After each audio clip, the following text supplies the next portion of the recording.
Je suis née dans une ville ancrée dans la cordillère des Andes, entourée de communautés paysannes et indigènes. J'ai grandi dans un contexte dans lequel on parle avec les mains, on entend avec le corps. Et le langage est un échange de la vibration humaine, du rire, de la joie, de la spontanéité.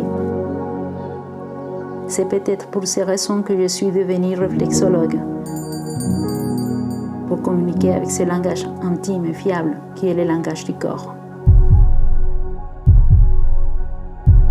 L'humidité, la sécheresse, l'aridité, les sons sableuses que je palpe dans les pieds de chaque personne me rappellent ce lien que nous tissons tous avec la nature.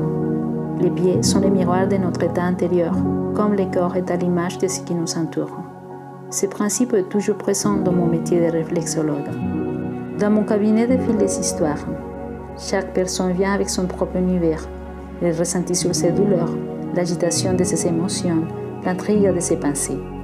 Face à la détresse, parfois solitaire et silencieuse, mes mains sont là, non pas pour guérir, mais pour détendre l'esprit, soulager le corps, accompagner humblement ou donner un peu d'énergie et d'espoir.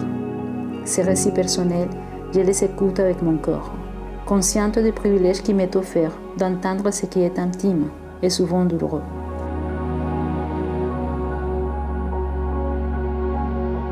Je m'intéresse et pose des questions pour permettre à la parole de se libérer, se raconter, se dénouer, avec l'espoir que cette parole puisse au fil des séances se redire autrement, plus apaisée et bienveillante. Ma motivation?